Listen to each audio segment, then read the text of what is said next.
Now let me ask you a question. Are betting markets efficient? Because if they weren't, surely you'd be able to beat them very easily. Well, there's a lot of different answers to this question, and nearly always the answer that you get is that betting markets are very efficient, and you certainly hear this from all academic papers that have ever been produced. But let me take you on a journey as to why I can prove that betting markets are absolutely not efficient.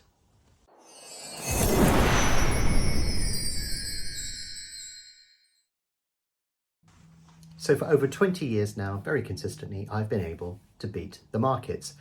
And that, in theory, should be impossible because the markets are super efficient. Whatever way you look at it and whatever style you bring to the market, it should be impossible to do that. But I think there are two problems here. One is that my experience has taught me that the markets aren't particularly efficient as long as you know what you're looking for. But also the way that people measure efficiency sometimes just sort of fits their description of what efficiency is. It describes what they're trying to find. And this is often a problem that you have when you look at academic evidence, is that people are looking to solve one particular problem without taking into account other stuff that goes on. But fundamentally speaking, it should be impossible for me to beat the market, that level of consistency over a long period of time.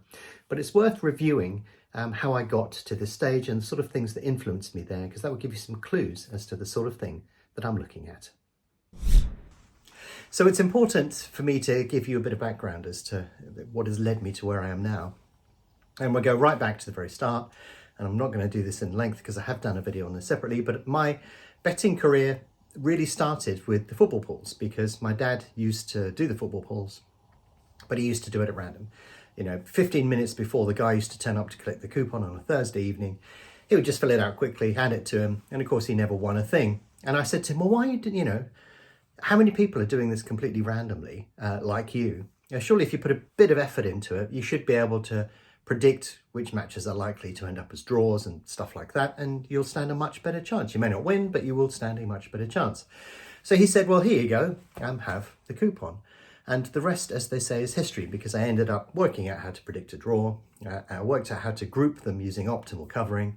And I ended up winning hundreds of dividends, including a first dividend on Littlewoods. So that was the first inkling that I had that the market, whichever way you look at it, probably wasn't as efficient as people would say. In aggregate, it would be efficient, but maybe not individually.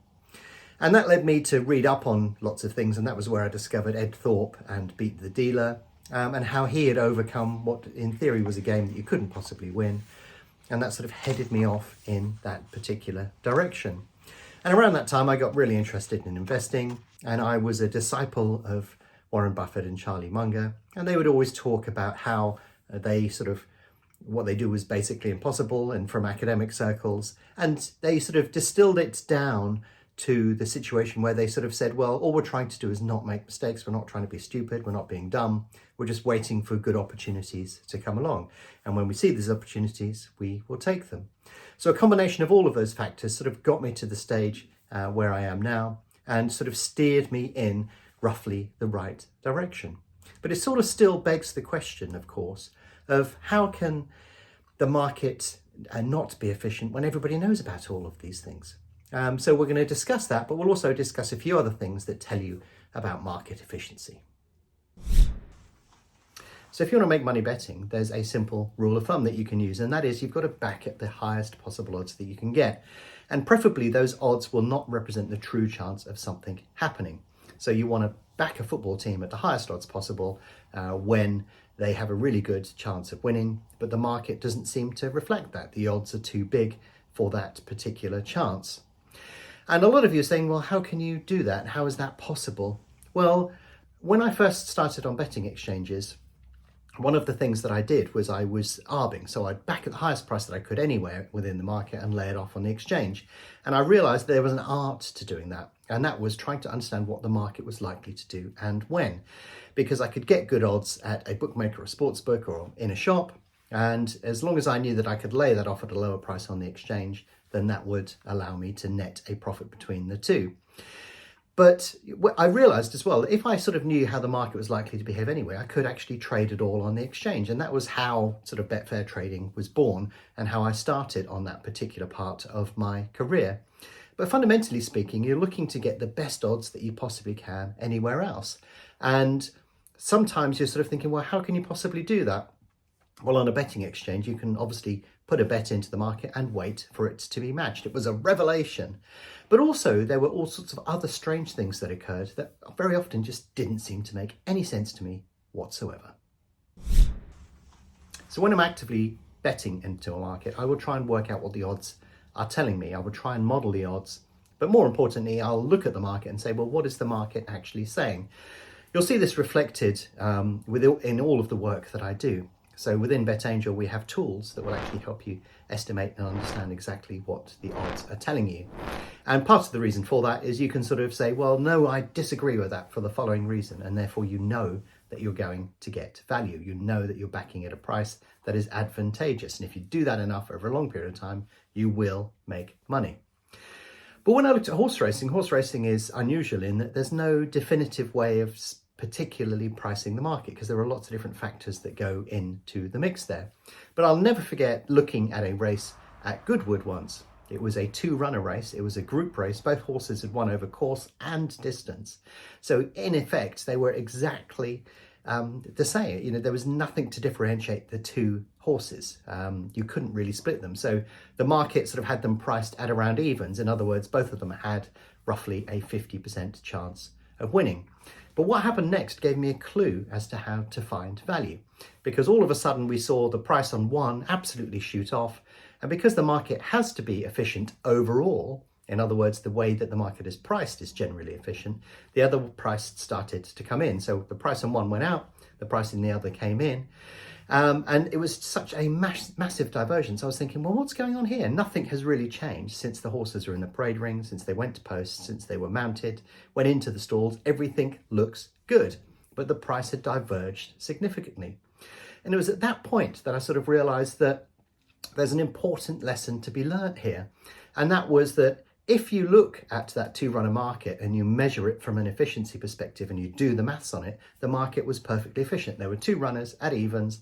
They both represented about a 50% chance of the market.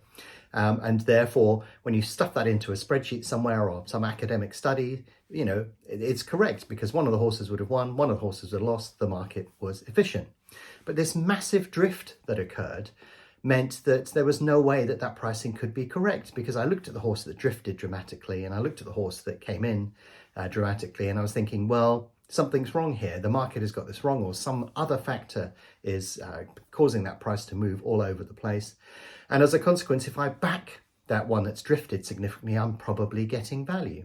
And that is exactly what happened. The horse that drifted dramatically went on to win. And yet there was no reason particularly why that horse should have drifted so much. It all occurred in the last few minutes. And, you know, you could have either backed the horse that drifted dramatically or laid the one that came in. But it sort of made no sense. They should have been equally matched in this particular race. And in fact, the finish was quite close.